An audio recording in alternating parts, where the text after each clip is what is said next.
afternoon, ladies and gentlemen. Let me welcome you to the press conference after a meeting of the Prime Minister of the Czech Republic and NATO Secretary General, Mr. Mark Rutte. And first, let me ask Prime Minister Fiala. Good afternoon, ladies and gentlemen. It gives me a great pleasure to have the opportunity to welcome NATO Secretary General Mark Rutte in Prague.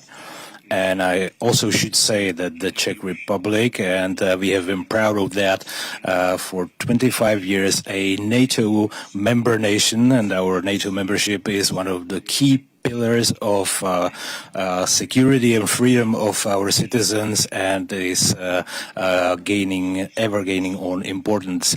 We are a staunch ally, standing side by side to our NATO allies, and for NATO to be strong, unified, and able to face any threats. With Mark, with NATO Secretary General, we had an online summit just a while ago of the Coalition of Willing in Paris, which marked which sort of impacted on our programs, but it was an important online meeting, and I should say there is a complete consensus that we need to continue our intensive help to Ukraine in order to be able to defend itself and continue the pressure on Russia and to create conditions for a fair and enduring peace. And in order to achieve peace, and there is also a strong consensus on that, there must be robust security guarantees which would deter Russia from further aggression. The Czech Republic has actively assisted in NATO endeavors, NATO operations. The Czech Armed Forces service members help protect the eastern flank in Lithuania, Latvia, and in Slovakia. And we have a very successful ammunition initiative, which testifies to the fact that even smaller nations can play a strong role and to contribute to European security.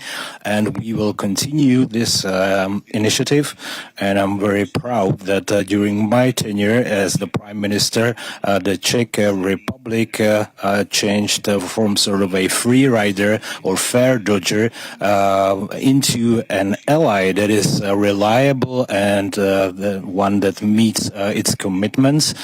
We want to continue this avenue, and we will increase our GDP percentage to 3% by 2030, and then 5% by 2035. And the draft national budget, which we will approve soon, we have 2.35% for the next year. Defense investments also reflect strongly in the modernization of our armed forces. We decided on F-35 fighters, artillery systems, infantry fighting vehicles, helicopters, radars, and it was just yesterday that the government endorsed the Leopard 2A 8 tanks, and our defense investments not only increase our security, but it also strengthens our economy, creating new jobs, and so it profits everybody. And we are able to cover the whole production chain from nitrocellulose up to black powder. So our manufacturers work to the effect to have all the elements of the production chain across Europe, because we need to do away with our dependence on China and other unreliable manufacturers. And NATO strives to expand the production in NATO nations. That is also done by the European Union, and this needs to be continued. As I mentioned, the Czech ammunition initiative, I should also say clearly that we will abide our promise that we will deliver to Ukraine at least the same quantity of ammunition pieces or munitions. Last year it was 1.5 million, and this year we have been able to deliver 1.1 million rounds. And it's clear that sufficient firepower in artillery continues to be one of the key elements of defense against the Russian aggression. We also continue the training of Ukrainian forces, and we are about to start the training of the Ukrainian F-16 pilots on our subsonic aircraft and simulators. This is just very shortly, since we have this time pressure. I would like to thank Mark, to NATO Secretary General, for his visit and for very forthcoming and constructive dialogue we have had. Thank you very much. Dear Petr, it's a pleasure to see you again, and now in Prague today. Czechia is a staunch and a reliable ally. You make very important contributions to NATO's deterrence and defense. You have a strong defense industry, and this is crucial. I gave a speech just this morning on how vital it is that we step up our production efforts, and Czechia is playing an important role here. You contribute to NATO's forward land forces. You have participated in NATO's policing mission, air policing mission, and the list of your contributions goes on. But the bottom line is that Czechia knows what it means to stand by your allies, and your NATO allies stand with you. Our unity is essential and always has been. And given the threats we face, it is as important today as ever. When allied leaders met for the NATO summit in The Hague, they came together around the threats that we face, including from Russia, which we all know is not only a challenge today, but for the long term. So we need to be strong, and that requires investment, which is why we all agreed on a new defense investment plan. To invest 5% of GDP annually in defense, on core requirements to 3.5%, and then on defense and security-related spending 1.5% by 2035. Ensuring that we meet our individual and our collective obligations to our shared security. Czechia is already spending more than 2%, and I was so happy to hear that you now really have that credible path, that each year defense spending will increase to reach the 3% in 2030 and then beyond. And I'm grateful really for your work and your leadership here. And all allies, of course, need to do their part. Czechia is also a staunch supporter of Ukraine. Since Russia launched its full-scale invasion in 2022, you played a significant role in providing military aid to Ukraine. The Czech-led ammunition initiative has been a resounding success. I want to thank you for that.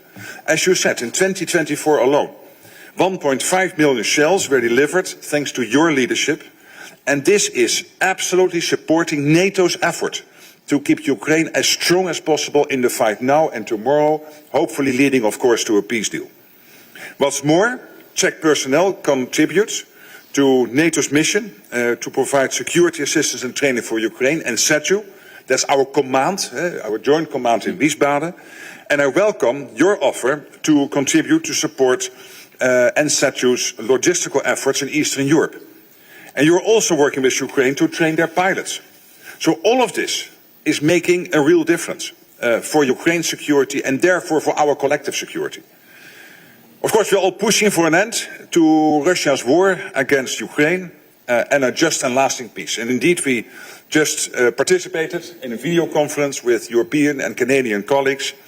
And this is all against the fact, because they started as President Trump breaking the deadlock with Putin, engaging with him, and therefore now for us to design the security guarantees as Europeans and Canada with the US to make sure that when talks start, the Ukrainian president knows that he has the full backing of the US, of Canada, the Europeans, all of us in NATO, but also countries outside NATO. And of course, knowing that the prime foundation for all of this will be the Ukraine's armed forces itself. So you will have these Ukrainian armed forces as strong as possible, and on top of that, these security guarantees. And finally, mid-July, the American president decided to again have a massive flow of non-lethal and lethal weapons into Ukraine, paid for by NATO allies. So that scheme is now working. Many countries are investing in Ukraine's defense industry. And of course, there are the bilateral projects. But here, you are leading the way again with the Czech ammunition initiative. And again, want to highlight that. Thank you for that. Thank you for your leadership. Our personal friendship over the years, and my previous role and this role, we stand together. And I know I can count, NATO can count on Czechia's continued commitment. Thank you, Mark. Tak já moc děkuji obou řečníkům a Thank you very much. And we have just time for one question. So Czech TV, Czech television. Let me follow on what you said in the morning, that according to you, Russia will be a confronting and destabilization force in Europe. Is that realized by all NATO nations or not? Yes, and the facts are there. Russia is investing 40% of its state budget in defense. And of course, you sometimes here and there have a nice parade, but that's not why they are investing all that money. They are investing it because they want to be successful in Ukraine, and we have to prevent them from being successful. But beyond Ukraine, it will not stop. And we have seen recent announcements and comments by senior military and also intelligence leaders in Europe saying that Russia might be ready by 27, by 29, some are saying by 2030, 2031, to really, if they would choose so, try to attack NATO territory. And we have to make sure that our deterrence is such that they will never try, knowing that our reaction will be devastating. That is, yes, money, because we need more men and women in uniform, but also, yes, production, because production capacity, and also here, the Czech Republic is very important because of your overall, let's say, history and still very much presence when it comes to defense industrial production. That in itself is also a deterrence factor. But to everybody watching this, please, men and women, citizens of the Czech Republic and all over Europe, Canada and the US, let's not be naive about Russia. We know what Putin tries to do, and the evidence is there in Ukraine as we speak, and it is there that's threat for the long term, I'm afraid. já moc děkuji, tiskovou konferenci končím. Thank you very much.